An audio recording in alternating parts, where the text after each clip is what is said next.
मनुष्य के पास अपना ज्ञान कहाँ है। ज्यादातर जीवन तो उधार के ज्ञान में ही निकल जाता है और ज्यादातर जीवन हम उधार में ही जीते हैं। इसका मतलब जीवन किसी और ने दिया, पाला किसी और ने, ज्ञान किसी और ने दिया और अहंकार मैं करता हूँ। और इस मैंपन के अहंकार में मैं कुछ भी नहीं हूँ। इस संसार में एक से एक ज्ञानी पड़े हुए हैं। हम किसी एक विषय में ज्ञानी हो सकते हैं, पर संसार में व्याप्त अनंत ज्ञान के हम ज्ञानी तो नहीं हो सकते। वृक्ष की किसी एक शाखा को पकड़कर हम अपने को संपूर्ण वृक्ष समझते हैं। मनुष्य यहीं पे भूल करता है।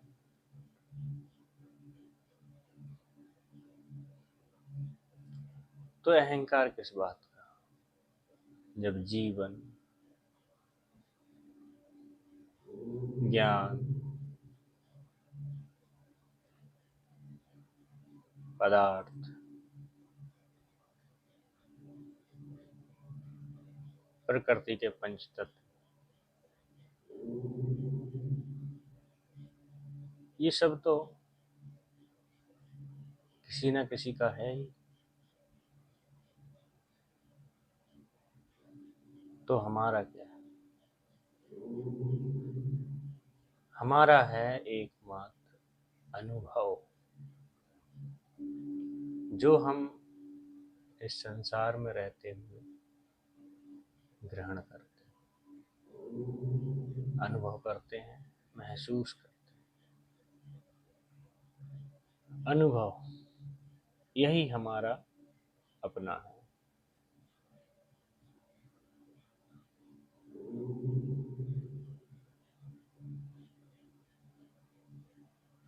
ज्ञान को बेचा जाता है,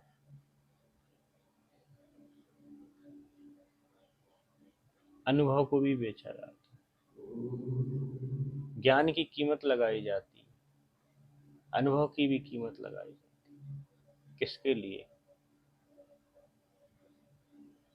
सांसारिक सुख भोग और पदार्थों की प्राप्ति हेतु। पर ज्ञान और अनुभव तो पदार्थ से अलग है। जो पदार्थ से अलग है उसको बेचा जाता है। किसके लिए? पदार्थ को पाने के लिए।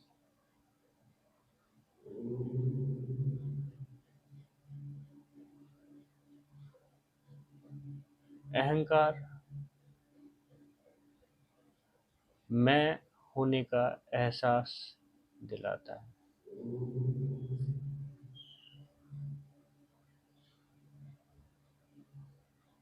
पर यही मैंपन हमारे आत्मिक विकास में भी बाधा भी बन जाता है।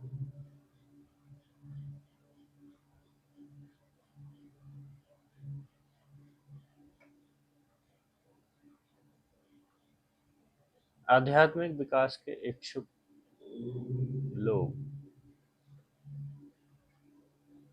मैं की जगह पे ईश्वर को खड़ा कर देते हैं।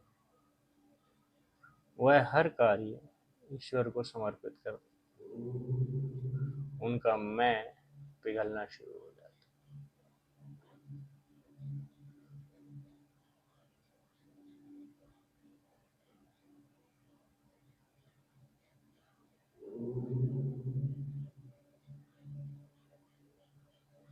मैं जो है हमारी मूल उत्पत्ति के साथ ही जन्म ले लेता है।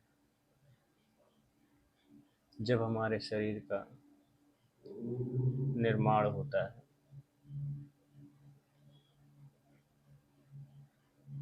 तीन गुणों से, सतोगुण, रजोगुण, तमोगुण, और पंच तत्वों से, अग्नि, जल, वायु, पृथ्वी, आकाश। वैसे मनुष्य की उत्पत्ति में 25 अलग अलग चीजों का योगदान रहता है। उनमें से मुख्य तीनों गुण, सतोगुण, रजोगुण, तमोगुण, ये हमारे जीवन को डिसाइड करते हैं कि हमारे अंदर सतोगुण की प्रधानता हो या रजोगुण की प्रधानता हो या तमोगुण। सतोगुण से युक्त मनुष्य सात्विक जीवन जीता है, आध्यात्मिक जीवन जीता है, अच्छे मनुष्य बनने की ओर अग्रसर होता है। रजोगुण मनुष्य के अंदर राजसी गुण होते हैं, अच्छा खाना, अच्छा पहनना, जीवन में अपना नाम हो, संसार में नाम हो, रुतबा हो, इज्जत हो, पैसा हो, इस तरह से। और तमोगुण, तमोगुण प्रकृति का लक्षण है।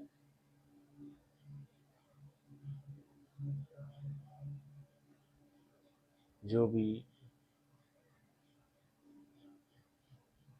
तमोगुण से प्रेरित कार्य है, जैसे इन्हें हम राक्षसी कार्य भी कह सकते हैं। तो राक्षसी कार्यों में हम क्या देखते हैं, जैसे जीव हत्या करके मांस का भक्षण करना,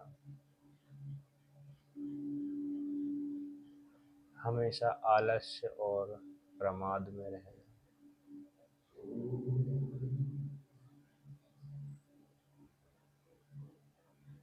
क्रिया विहीन होकर पड़े रहना,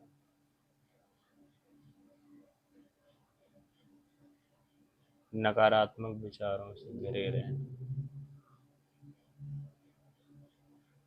और ध्यान देने वाली बात है, जिस मनुष्य में जो गुण प्रबल होता है वह संसार में उन्हीं गुणों को फैलाता है, क्योंकि वह उसकी मूल प्रकृति का हिस्सा बन जाता है।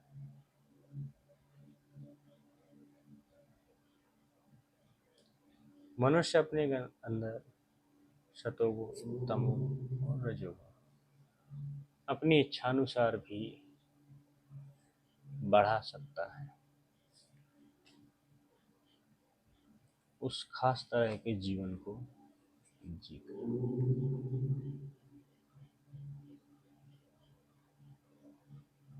हमें किसी भी तरह के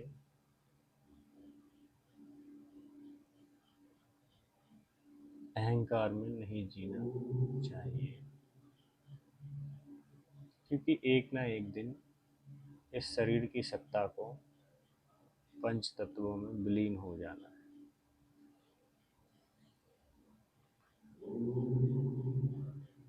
और यह एक कड़वी सच्चाई है। हम कई बार हम अपने अहंकार में दूसरों को दुख पहुंचा देते हैं और हमें पता ही नहीं चलता। जितनी कोशिश हो सके सहज रहने की करनी चाहिए, शांत रहना चाहिए, सहज रहना चाहिए और सरल होना चाहिए। जिंदगी के जो भी प्रयास हम जीवन जीने के लिए करते हैं, हम क्या चाहते हैं, जिंदगी से हमारी मांग क्या है? अल्टीमेट मांग यही देखी जाती है अंत में जो चीज है वो है शांति। हर तत्व के पीछे शांति और आनंद है। आनंद की प्राप्ति के लिए ये सारा गौरव धंधा हो रहा है। आनंद, शांति, और क्रिया में ना शांति है ना आनंद है। आनंद और शांति क्रिया विहीनता के बाद महसूस होती है।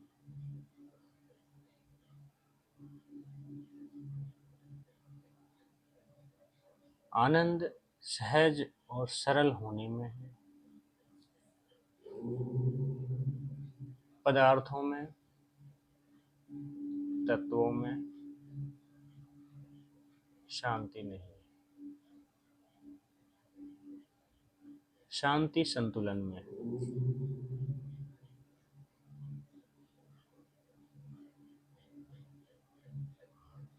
पदार्थों में भ्रम होता है कि इसमें शांति है, पर शांति और आनंद विषय जो है वह अनुभूति का विषय है, पदार्थ का विषय नहीं है। पदार्थ से प्राप्त अनुभव और शांति क्षणिक हो सकती है पर स्थायी नहीं हो सकती।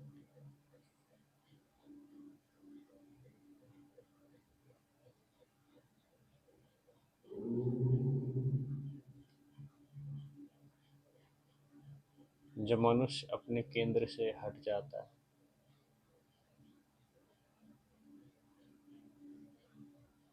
तो वह संसार की परवी में जीवन व्यतीत करता है।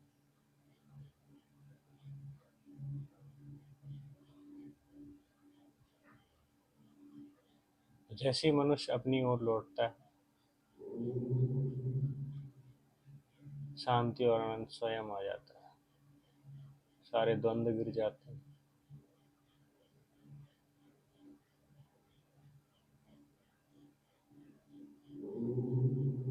द्वंद्वों का गिर जाना ही शांति की ओर लेके जाता है। मन में विचारों की कमी आपको धीरे धीरे शांति की तरफ लेके जाती है।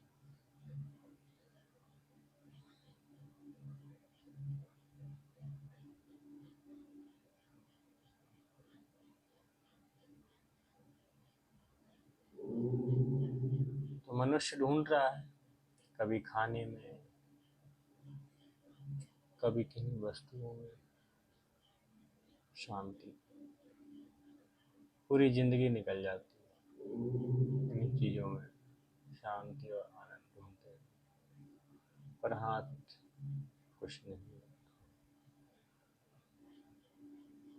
स्थायी शांति की तलाश में कई जन्मों से भटक रहा है।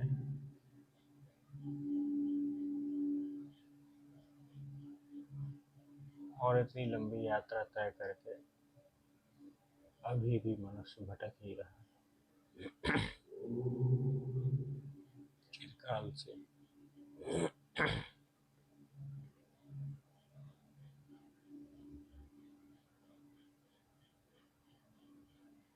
करना क्या है शांति के लिए? कुछ समय अपने साथ व्यतीत करना। जब भी समय मिले बैठ जाइए।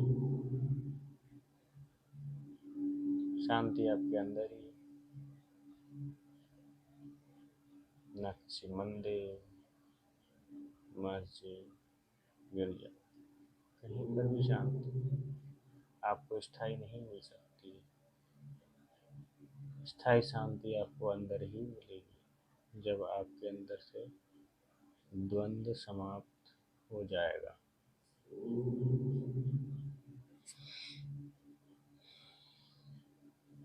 विचार गिर जाएंगे, सवाल गिर जाएंगे, उत्तर गिर जाएंगे। स्वतः ही शांति का स्वरूप प्रकट हो जाता है। मनुष्य आत्मा शांति स्वरूप ही है, बस हमने शांति स्वरूप की जगह पर अपना एक अलग स्वरूप का निर्माण कर लिया और वही स्वरूप, उसी को हम सच मानते हैं। क्या? जो मैंपन की पहचान है। और ये मैंपन जो है एक हमें अलग पहचान देता है, मूल स्वभाव से अलग। अगर मनुष्य अपने मूल स्वभाव में स्थिर हो जाए, बैठ जाए या आ जाए या उसके साथ जीवन जीने लगे, उसकी मानसिक स्थिति बहुत ही सहज और सरल हो सकती है।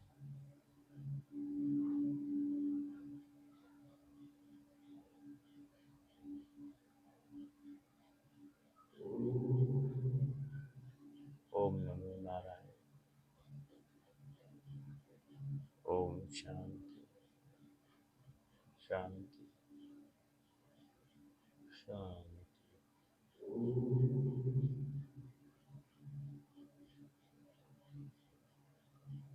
जय गुरुदेव।